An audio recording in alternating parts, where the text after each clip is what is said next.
para seguir el mensaje de la palabra de Dios. Aleluya. Glorificamos al Señor en este día precioso.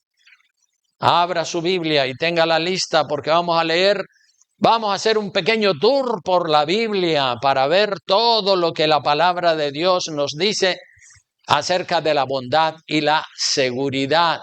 La bondad y la severidad. La bondad, puede corregir un poquito ahí, Joel, es la bondad y la severidad.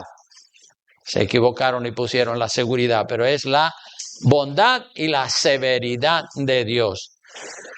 Entonces, ¿todos listos para escuchar la palabra de Dios? Bueno, pues ya hemos orado. El título del mensaje es La bondad y la severidad de Dios. Ahí está. Y los textos bíblicos que vamos a citar, ahí los tiene todos en orden cronológico para irlos leyendo a medida que los vamos compartiendo.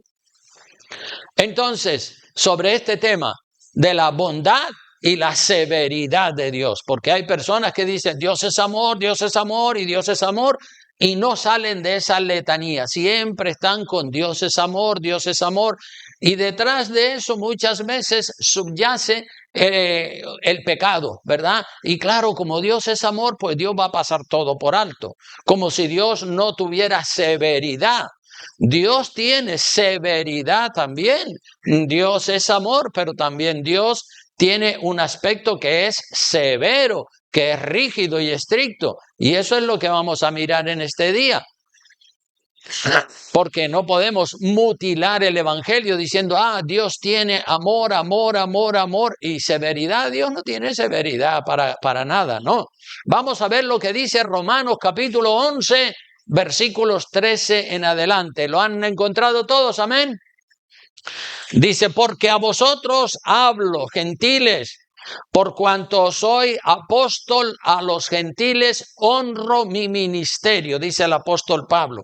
Él fue apóstol llamado por Dios para que fuera mensajero a los gentiles. Cuando hablamos de los gentiles, todos sabemos que los gentiles no son judíos, ¿verdad? Los gentiles son todos los demás. Sí, así era en el Viejo Testamento. Los judíos decían, nosotros somos judíos y los demás pueblos y naciones de la tierra son gentiles, como decir, son paganos.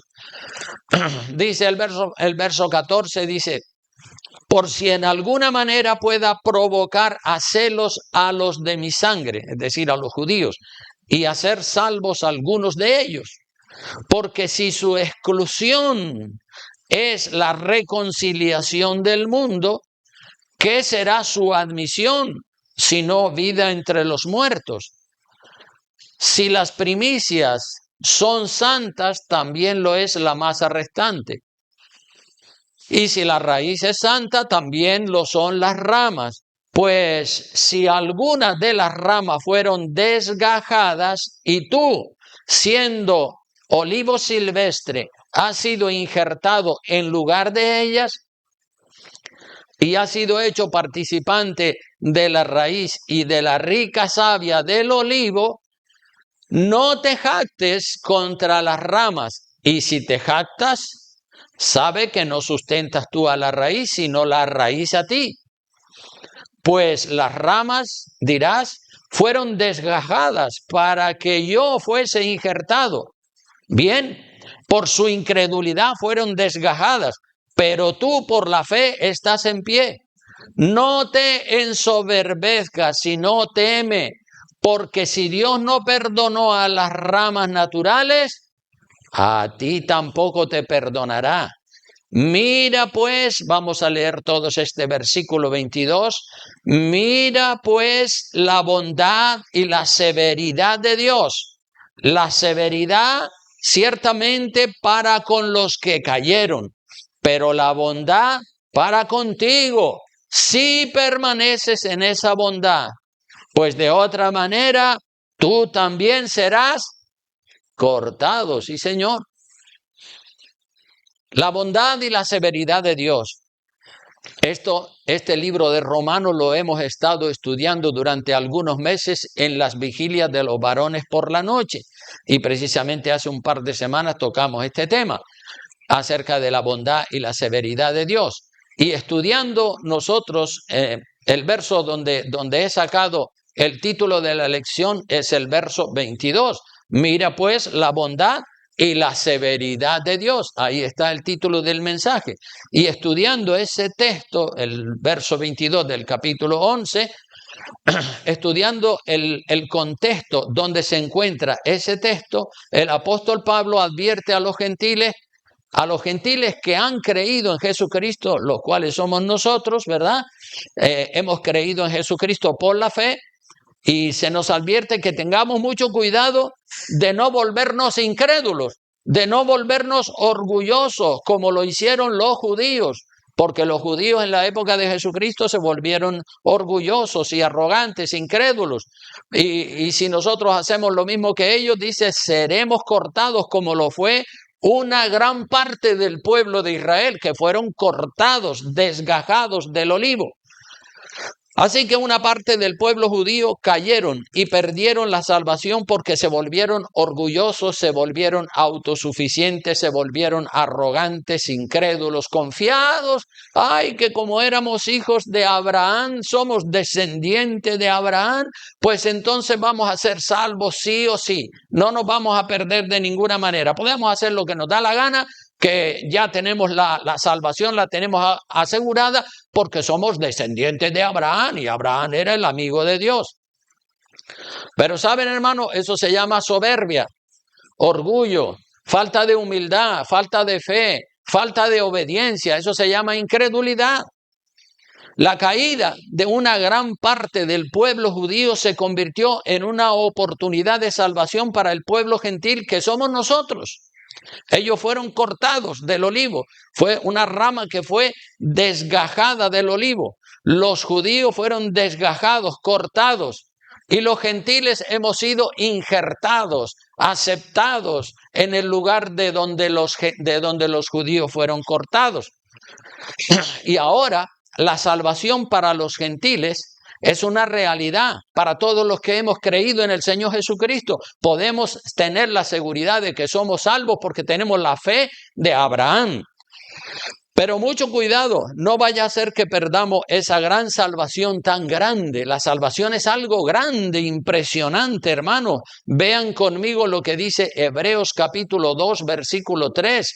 Vamos a leer ese versículo. Yo lo tengo subrayado en mi Biblia porque tiene una verdad como un castillo de grande para todos los que son cristianos y están medio con una pata adentro y otra pata afuera, como que sí, que no, que sí, que no están definidos todavía. Dice Hebreos capítulo 2 versículo 3, dice, lo leemos todos juntos, amén. Dice, ¿cómo escaparemos nosotros si descuidamos una salvación tan grande, la cual, habiendo sido anunciada primeramente por el Señor, nos fue confirmada? Sí, Señor, por los que lo oyeron, gloria a Dios para siempre. Perder la salvación, hermanos, aunque hay un grupo de evangélicos que dicen una vez salvo, siempre salvo, pero nosotros creemos que eso es una mentira bien inventada. La salvación usted puede tenerla, pero también puede perderla. De hecho, ahí tenemos a los judíos que eran salvos todos y como dice, una parte de ellos fueron desgajados, cortados del olivo silvestre, del olivo natural que es Abraham. Entonces, perder la salvación es más fácil de lo que muchos se piensan. La gente se van confiando cada día más y cuando vienen a ver ya cayeron en pecados, cayeron en orgullo, cayeron en la arrogancia. Romanos 11:22 te lo dice claramente. Mira pues la bondad y la severidad de Dios. La severidad ciertamente para con los que cayeron. Dios fue severo con ellos porque se llenaron de orgullo y en el cielo no puede entrar nadie orgulloso. Así que Dios los cortó. Una gran parte del pueblo de Israel fue cortado, desgajado del olivo natural.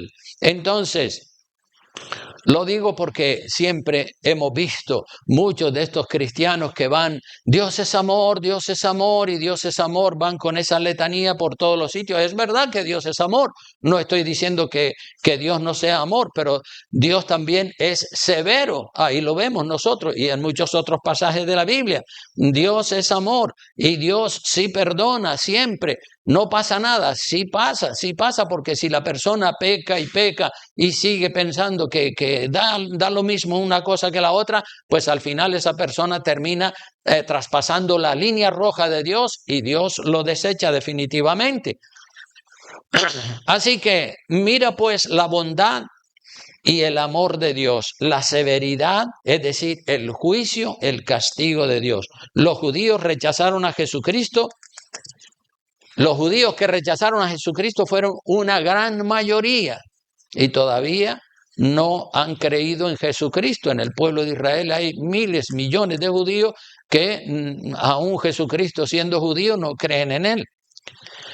Ellos tenían el perdón, tenían la salvación por la gracia, por ser descendientes directos de Abraham, pero ellos fueron cortados del buen olivo, es decir, el buen olivo es Abraham, el padre de la nación hebrea, y esa parte del pueblo de Dios se perdieron por su incredulidad. Y nosotros los gentiles, que nosotros no somos descendientes de Abraham por la línea de la sangre, no, nosotros somos descendientes de Abraham por la línea de la fe. Nosotros hemos sido injertados, nosotros que somos gentiles hemos sido injertados en el buen olivo, es decir, en Abraham, el padre de la fe. Los judíos desgajados o cortados y nosotros hemos sido injertados, conectados a la savia del buen olivo. La savia del buen olivo, ¿cuál es la savia del buen olivo? La fe que tenía Abraham. Esa es la savia del buen olivo y nosotros estamos chupando de esa savia y nos estamos alimentando espiritualmente y por fe. Así que tengamos mucho cuidado no perder la fe, no perder la confianza esa, que no se nos meta el orgullo en el corazón, porque la severidad para con los que cayeron en el orgullo y en la incredulidad y en la soberbia que rechazaron al Mesías, Dios los cortó, dice la palabra, y en el lugar donde ellos fueron cortados, allí se nos ha injertado a nosotros. Y hermanos, es como que Dios tiene una línea roja y que la persona que traspasa esa línea roja cae de la gracia y se condena y se va para el infierno, como cayeron una parte del pueblo de Israel. Dios le dice a los pastores cómo deben de tratar a las personas que están caídas en la autosuficiencia, en el orgullo, en la arrogancia, en el yo. Dios le dice a los pastores, y si nosotros vamos a segunda de Timoteo, capítulo 2, versículos 24 al 26, Dios le habla a los pastores para que los pastores a su vez traten a la gente y enseñen a la gente la palabra de Dios. Busque por favor en su Biblia segunda de Timoteo, capítulo 2, versículo 24 al 26. Segunda de Timoteo 2, 24 al 26. Mire lo que dice acerca a los pastores. Dice, porque el siervo del Señor, es decir, el pastor, el líder, no debe ser como contencioso, que entra acaloradamente en peleas y en discusiones. Tiene que tratar de apaciguar las cosas de la manera más amable posible. No debe ser contencioso, sino amable para con todos. Apto, dice, para enseñar, es decir, preparado, bien documentado para enseñar. Tiene también que ser sufrido. Y dice el verso 25 que con mansedumbre corrija a los que se oponen. Y mire lo que dice. ¿Qué dice lo que queda del verso? Por si quizá Dios les conceda que se arrepientan para conocer la verdad y escapen del lazo del diablo en que están cautivos a voluntad de él, a voluntad del diablo. Los que se oponen, los que no se dejan tratar.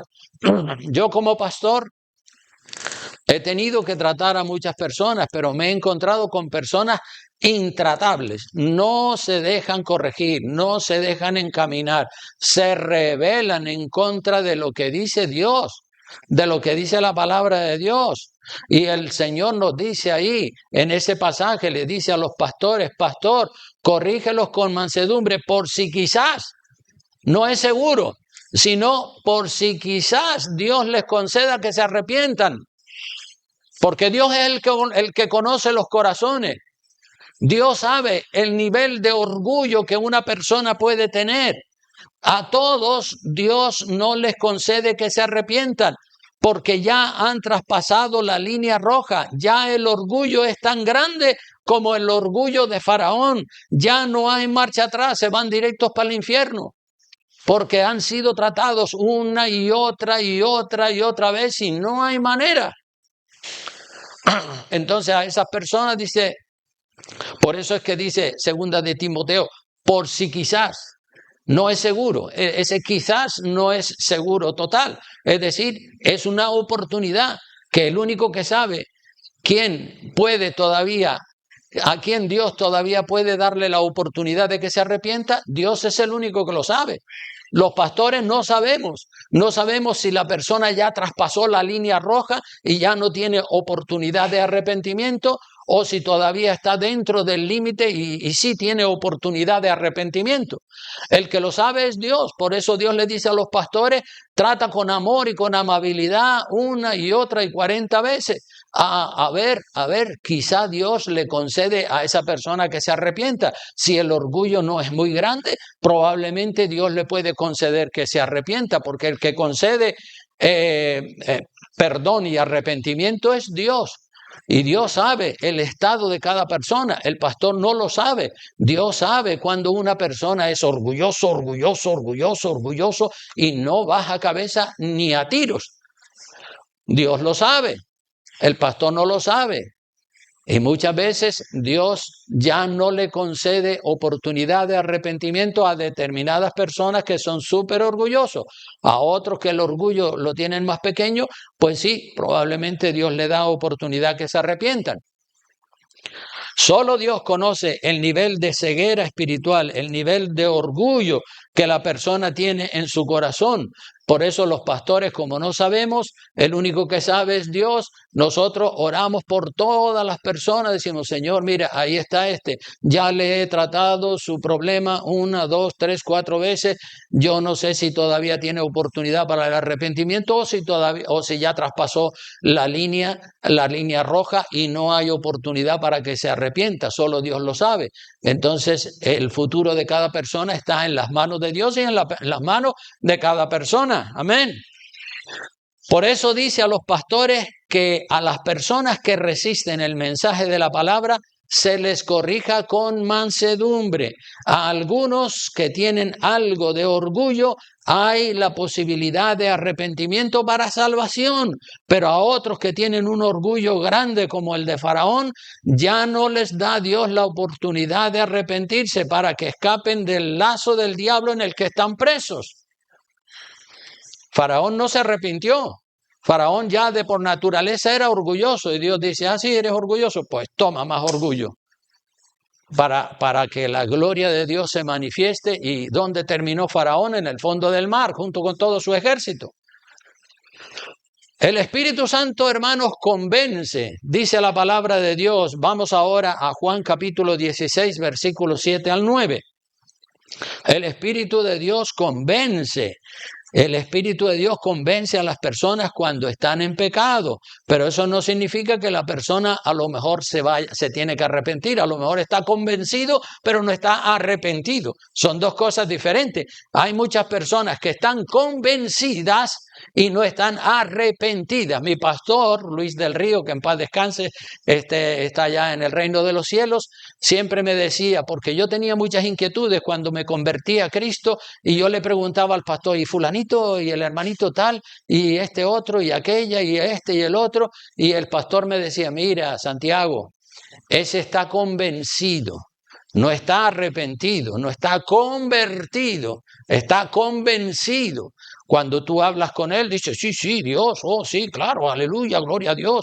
Y habla muy bien de las cosas de Dios. Está convencido, pero está en pecado, está fornicando, adulterando, y él se cree que así va para el reino de los cielos. Entonces mi pastor me decía eso, ten cuidado porque ese sí está convencido, pero no está convertido, no está arrepentido.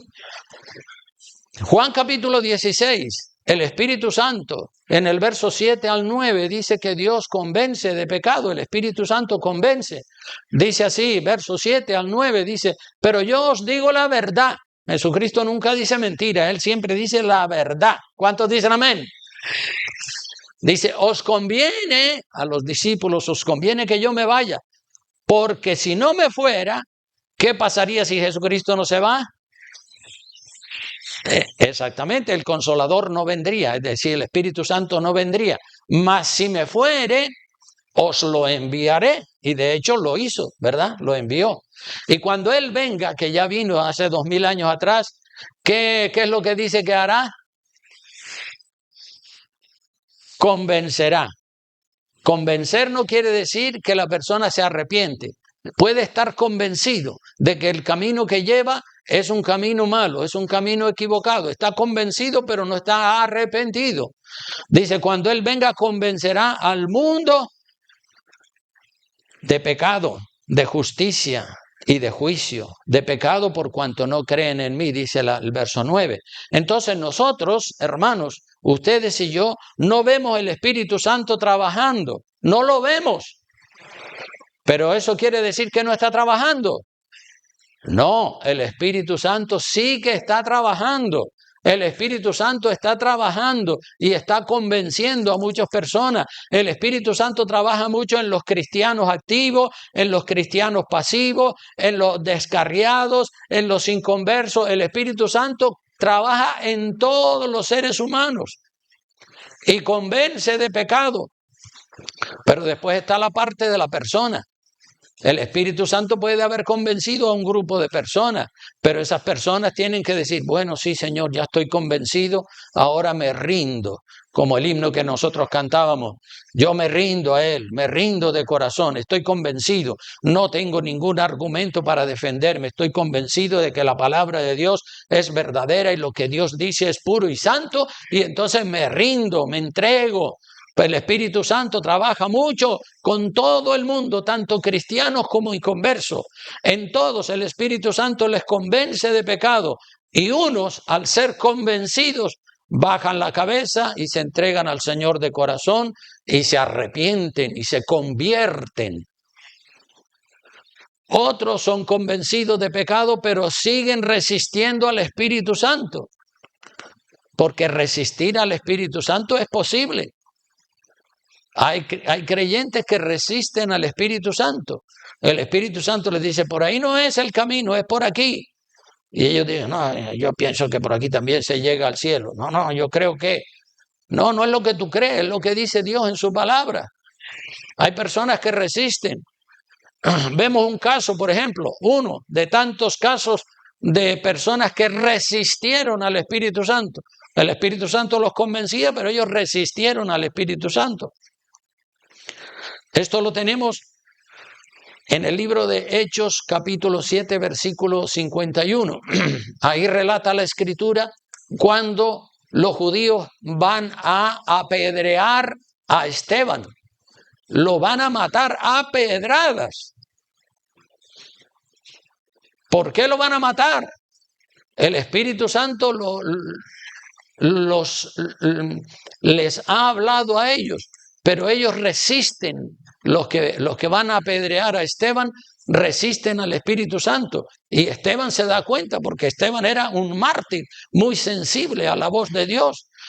Y Esteban, cuando ve que ya están con piedras grandes en las manos para tirarlo, para lanzárselas a él, Esteban les dice, verso 51 del capítulo 7 del libro de los Hechos, les dice, ¿qué les dice? Duros de cerviz, cabezones, obstinados, no son capaces de bajar la cabeza, incircuncisos de corazón y de oídos. ¿Vosotros qué dice?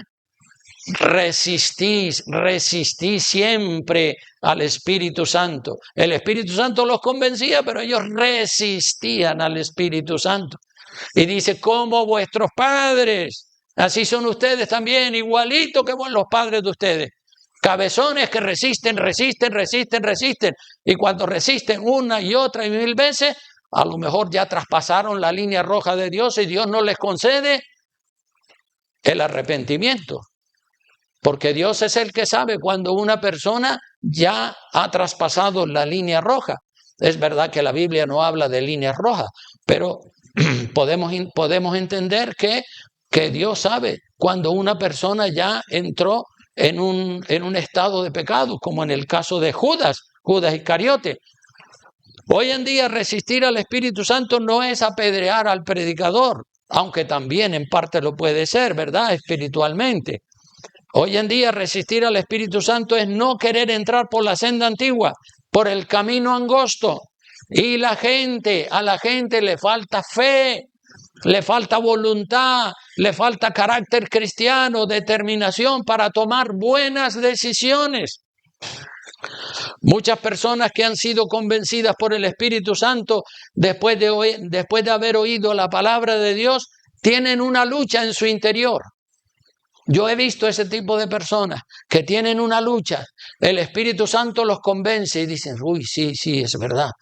Pero por otro lado, dicen, no, pero no puedo. Ay, estoy entre el sí y el no. Muchas personas que han sido convencidos por el Espíritu Santo después de haber oído la palabra de Dios, tienen esa lucha en su interior. ¿Me hago cristiano o aparento ser cristiano?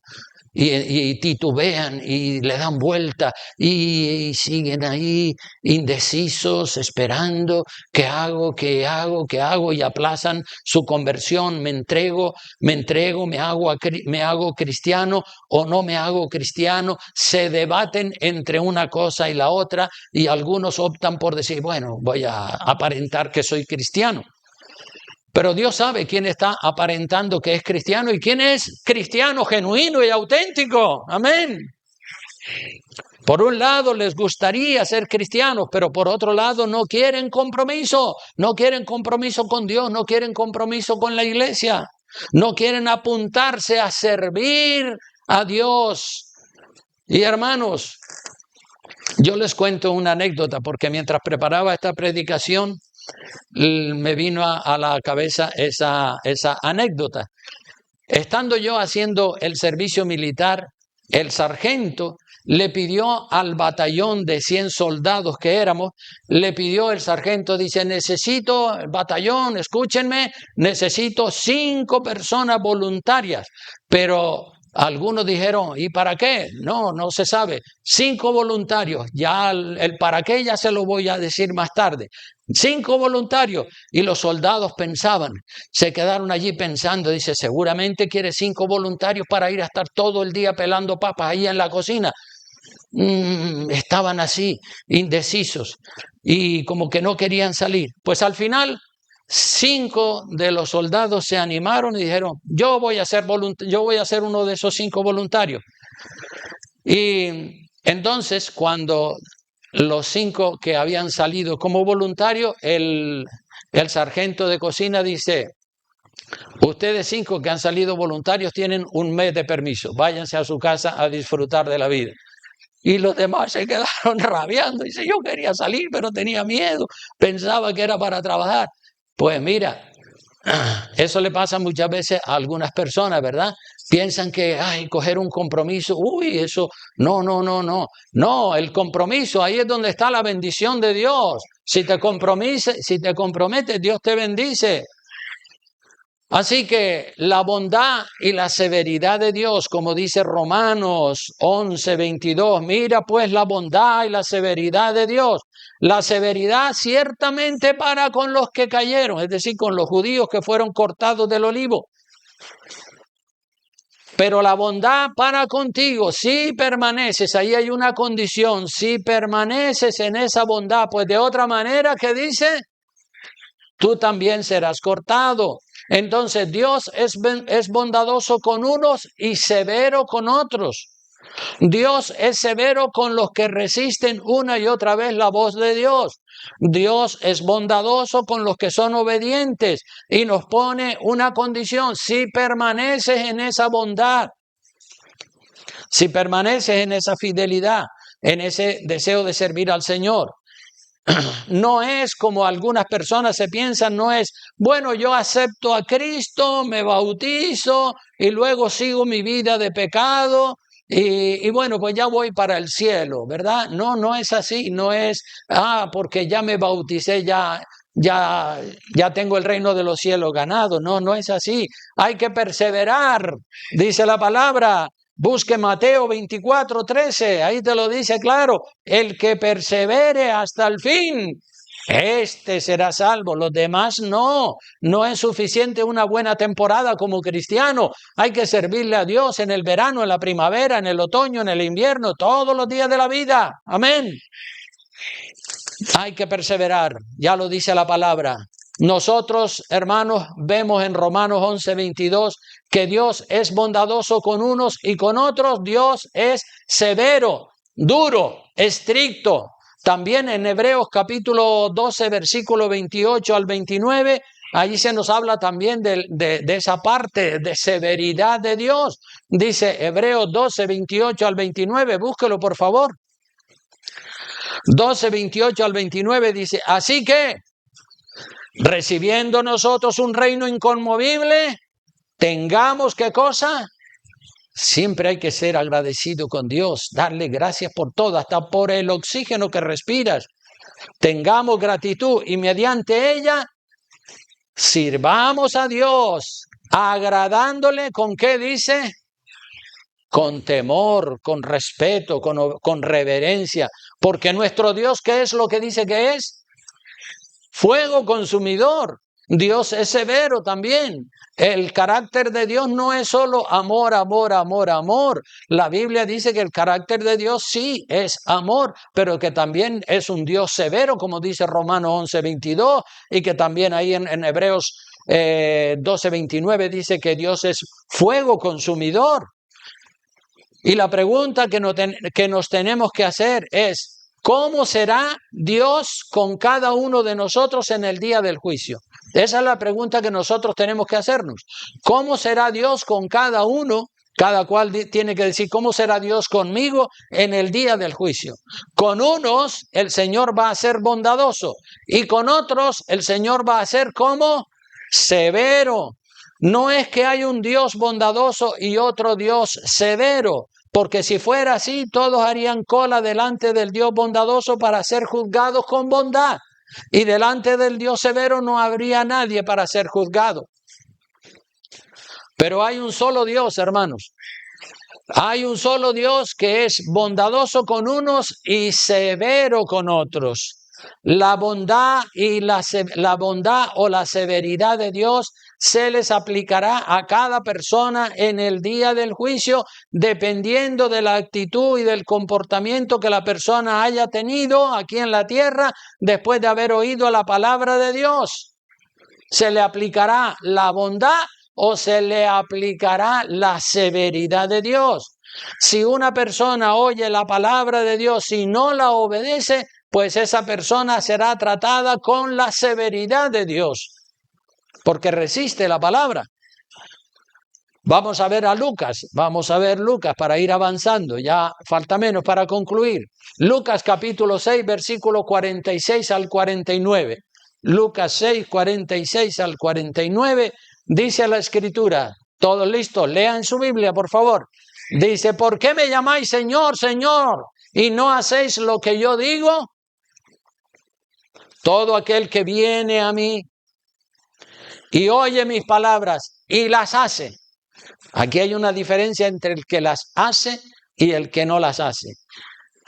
Dice: todo aquel que viene a mí y oye mis palabras y las hace, os indicaré a quién es semejante. El que las hace es semejante al que dice aquí. Semejante es al hombre que al edificar una casa, cavó y ahondó y puso su fundamento sobre la roca. Y cuando vino una inundación, el río dio con ímpetu contra aquella casa, pero no la pudo mover porque estaba, ¿cómo estaba? fundada sobre la roca, aleluya. Ese es el que hace, el que oye la palabra y la hace. Dice el verso 29, el 49, perdón, dice, más el que oyó y no hizo. El que hizo es el anterior, el que no hace es ahora. Dice, y no hizo, semejante es al hombre que edificó su casa sobre tierra. En otros lugares dice sobre arena, sin fundamento, contra la cual el río dio con ímpetu y luego, ¿qué pasó? Cayó y fue grande la ruina de aquella casa. Cayó, se vino abajo, tenía su vida fundada en las fantasías, en el yo creo, el yo pienso, a mí me parece que. Entonces, cuidado, tenemos que fundar nuestra vida en la palabra de Dios vivo y verdadero, hermanos. El que sabe hacer lo bueno y no lo hace, ¿qué dice la Biblia? Que es pecado. Muchas personas creyentes se agarran de los versículos que hablan solamente de la fe, porque hay cristianos que son muy selectivos y van buscando solo las promesas, lo que representa sacrificio, esfuerzo, lucha, eso lo tratan de eludir, lo tratan de evitar. Por eso muchos se agarran de Efesios capítulo 2, versículo 8. Es una verdad como un castillo, pero es una verdad que hay que complementarla con las otras verdades de la palabra de Dios. No podemos ir a coger solamente lo que nos gusta. Dice Efesios capítulo 2, versículo 8, porque por gracia sois salvos por medio de la fe, y esto no es de vosotros, pues es un don, un regalo de Dios. No por obras, para que nadie se gloríe. No por obras para que nadie se gloríe, pero el verso 10, cualquiera que, hay muchos que, como digo, siempre lo he dicho, se agarran del verso 8 y del 9 para decir, no, para entrar en el reino de los cielos no necesito obras, pero la otra parte, esa la ignoran. Miren lo que dice la otra parte, a partir del verso 10 dice, porque somos hechura suya, creados en Cristo Jesús, ¿para qué dice?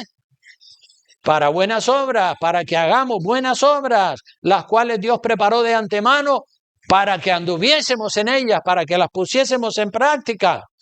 Las personas que van buscando un cristianismo fácil son muy amantes del tema de la salvación por fe, solo por fe, solo por fe y solo por fe. No necesito las buenas obras para ser salvo. Pero las personas que buscan un verdadero cristianismo genuino, completo, esas personas sí que se involucran en las buenas obras. No solo tienen fe, sino que también tienen buenas obras y con las buenas obras glorifican a Dios. Porque el cristiano que dice que tiene fe y no tiene buenas obras no está glorificando a Dios. Los verdaderos cristianos no hacemos buenas obras para salvarnos. Porque dice, no quiero hacer buenas obras porque se me mete el orgullo. No tiene por qué metérsete el orgullo. Usted puede decir, bueno, hago esta buena obra no para enorgullecerme, la hago para la gloria de Dios y para ayudarle a esa persona que lo está necesitando. No es que obligatoriamente tiene que entrarte el orgullo. El orgullo, yo sé que el diablo anda como un león rugiente y quiere meterle el orgullo a todo el mundo en el corazón. Pero nosotros tenemos que tener discernimiento de espíritu y decir, no, este pensamiento es un pensamiento de orgullo. A mí, ya lo dije antes, se me han metido muchos pensamientos de orgullo. Y cuando me doy cuenta, digo, ay Señor, pero ¿cómo se me metió esa idea, ese concepto a mí en mi cabeza? Fuera con él, en el nombre de Jesús. La gloria es para Dios. Y con frecuencia, no es que el diablo no se está tranquilo, el diablo viene hoy, mañana, pasado, aunque tú hoy lo reprendas, ese pensamiento que no es de Dios, tú lo echas fuera, mañana o la semana que entra vuelve otra vez a pensar lo mismo. Y si no lo echa fuera otra vez, sigue insistiendo. Es así, es una lucha, ya lo dijo Jesucristo, en el mundo tendréis luchas, aflicción, problemas, y el diablo no se queda de brazos cruzados, el diablo quiere acabar con la vida espiritual de todos los cristianos. Entonces él es muy sutil, es muy astuto y disfraza pensamientos de buenas obras y realmente detrás de eso mete el orgullo. Así que si no oramos para que Dios nos dé discernimiento, el orgullo se nos cuela y nosotros pensamos que estamos bien y resulta que hay orgullo en nuestro corazón. Hacemos buenas obras.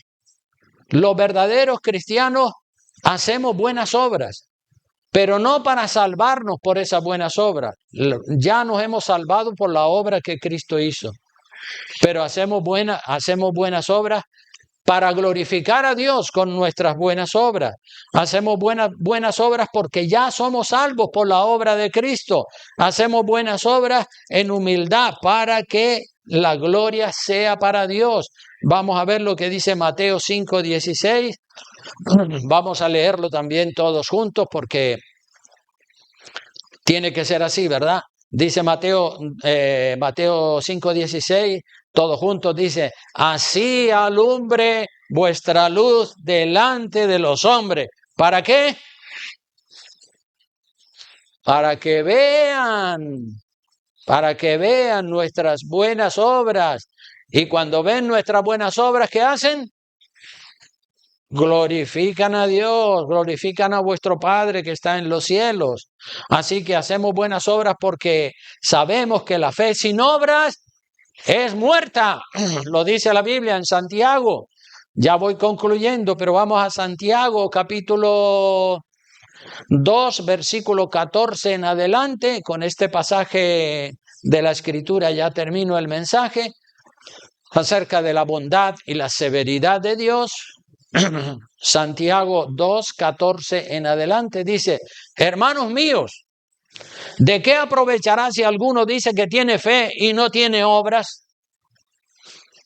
¿Podrá la fe salvarle? ¿Podrá la fe salvarle? Son interrogantes para que nosotros pensemos.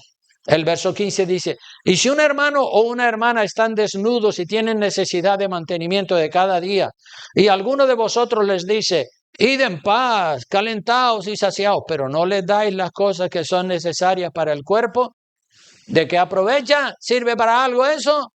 No, claro que no. Así también, según estos dos ejemplos que él está poniendo ahí, así también la fe, si no tiene obras, ¿cómo dice que es? Muerta en sí misma, no sirve para nada, ya da mal olor porque está muerta esa fe. Pero alguno dirá, bueno, tú tienes fe y yo tengo obras.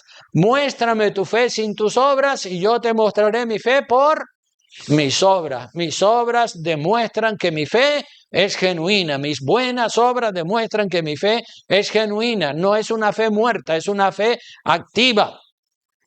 ¿Tú crees que Dios es uno? Verso 19. Bien haces. Es decir, hay mucha gente, yo creo, y siguen creyendo. Pero el diablo también cree. ¿Tú crees que Dios es uno? Bien haces, está bien que tengas fe, que creas que Dios es uno, pero también los demonios creen y tiemblan. O sea que la fe sin obras está incompleta. Mas quiere saber, verso 20, hombre vano, que la fe sin obra, otra vez te repite, es muerta. Y te pone el ejemplo de Abraham, nuestro padre Abraham, el padre de la fe, pero tenía fe y tenía obras. Dice, ¿no ves que la fe, dice el verso 21, no fue justificado por las obras nuestro padre cuando ofreció a su hijo Isaac sobre el altar? Pues claro que sí. Intencionalmente Abraham sacrificó a su hijo porque eso es lo que Dios le había pedido. Físicamente no lo llegó a sacrificar, pero la intención era sacrificarlo en obediencia a lo que Dios le dijo, la obediencia. Entonces, Abraham tuvo obra, no solo tuvo fe y la acompañó de las obras. Así que, verso 22 dice, ¿no ves que la fe actuó juntamente con sus obras y que la fe se perfeccionó por las obras? O sea que las obras perfeccionan la fe. Y se cumplió la escritura que dice, Abraham creyó a Dios y le fue contado por justicia y fue llamado amigo de Dios. Vosotros veis pues que el hombre es justificado por las obras y no solamente por la fe. Y asimismo, otro ejemplo más para terminar. Asimismo, también Rahab, la ramera, que todos conocen esa historia, no fue justificada por obras cuando recibió a los mensajeros y los envió por otro camino. Pues claro que sí. Si ella hubiera dicho, sí, yo creo en el Dios de los hebreos, pero no salva a estos espías que entraron en Jericó, pues entonces ¿de qué hubiera valido esa fe de ella? No servía para nada. Pero ella hizo lo que tenía que hacer, salvó a los espías. Asimismo, Rahab la ramera no fue justificada por las obras cuando recibió a los mensajeros y los envió por otro camino. Pues claro que sí, tuvo buenas obras, porque como el cuerpo sin espíritu está muerto, así también la fe sin obras, ¿cómo está? Muerta, sí señor. Aleluya. Hay cristianos que no mueven un dedo por la obra de Dios y se autojustifican con ese texto, salvo por fe, no por obra, salvo por fe. ¿Cómo será el examen que tenemos que pasar para entrar en el reino de los cielos? Es decir, ¿cómo será el juicio de Dios? ¿Será fácil? ¿Será difícil? ¿Qué cosa se nos pedirá? ¿Habrá bondad o habrá severidad de parte de Dios? Cada uno tiene que preguntarse, ¿verdad? Porque Dios es un Dios bondadoso, pero también Dios es un Dios severo. Y sin santidad nadie verá a Dios. Si no naces de nuevo, no podrás entrar en el reino de los cielos. Las verdades capitales de la Biblia están ahí y resplandecen y brillan como con luz propia, ¿verdad? Así que, hermanos y hermanas, este ha sido el mensaje para este día. Esperamos que entendamos la Biblia en su totalidad y no estemos cogiendo lo que nos gusta y desechando lo que no nos gusta. La fe tiene que tener buenas obras, porque las obras son las que demuestran que la fe es auténtica y verdadera, la bondad y la severidad de Dios. Para con unos Dios es bondadoso, porque han sido humildes y han obedecido todo lo que Dios dice, y con otros Dios va a ser severo, como fue con los que cayeron en Romanos capítulo 11, donde hemos leído, ¿verdad? Con esos el Señor fue severo y los cortó, y a nosotros se nos ha dado el privilegio de ser injertados o integrados en la fe de Abraham, en el buen olivo, como le llama Dios a Abraham. Vamos a inclinar el rostro y vamos a orarle al Señor en este momento y pedirle a Dios que nos bendiga y que cada uno de nosotros le haga una pregunta al Señor. Pregúntale al Señor en esta mañana: Señor, en el día que yo me tenga que presentar delante de ti para ser juzgado, ¿cómo me vas a tratar? ¿Con bondad o con severidad? Depende. ¿De qué depende? De tu comportamiento, de tu actitud aquí en la tierra. La vida en la tierra es una prueba para ver quién la supera y quién no la supera. Ojalá que todos la podamos superar y que tengamos franca entrada en el reino de los cielos. Pero Dios sabe. Yo desconozco tu vida. Desconozco si ya traspasaste la línea roja o si todavía estás a tiempo de que Dios te conceda arrepentimiento para salvación. Pero tú, seguramente, si tú examinas tu corazón, tú sabes cómo estás. Dios, a través del Espíritu Santo, te va a decir si estás convencido o si estás convertido, que son dos cosas diferentes. Muchas personas convencidas se van para el infierno, porque Dios no quiere solamente convencidos, sino convertidos, nacidos de nuevo, que sientan el río del Espíritu Santo corriendo por su corazón y que estén de verdad amando a Dios con toda el alma, con la mente y con el corazón. Padre, que seas tú con tu Espíritu Santo mostrando a cada varón, a cada mujer, Dios mío, su corazón, Señor, porque a veces el orgullo nos hace creer que somos buenos y realmente somos malos. O a veces también nos puede hacer creer que somos malos y realmente no somos tan malos y todavía estamos a tiempo de arreglar nuestra vida con Dios y tener una conciencia limpia, una conciencia pura, para que cuando nos toque partir para la eternidad podamos estar delante de un Dios bondadoso y no de un Dios severo. Dios sabe, Dios conoce y Dios te revela a ti y a mí, a cada uno de nosotros, porque Dios quiere que todos procedan al arrepentimiento.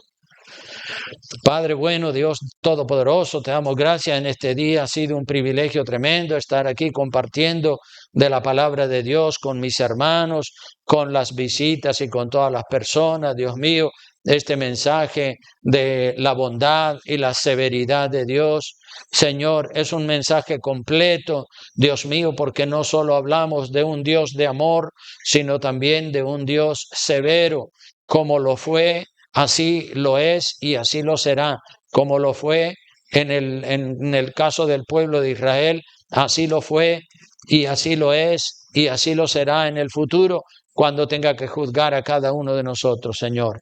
Nosotros queremos estar preparados, Dios mío. Si hay alguien entre nosotros que aún no se siente preparado, Dios mío, que tiene dudas sobre si es salvo o si no es salvo, si está bien o está mal o está regular. Dios mío, tú sabes que yo estoy aquí para bendecir y para orientar y para guiar a las personas por el camino correcto. Y desde aquí hago la invitación a toda la iglesia para que todo aquel que quiera hablar conmigo y que quiera tener una cita para conversar sobre cuestiones, sobre asuntos, sobre dudas que pueda tener en su corazón, pues que aquí me tiene a su entera disposición. Gracias te damos de todo corazón y bendecimos la iglesia con la bendición del Padre, del Hijo y del Espíritu Santo. Amén.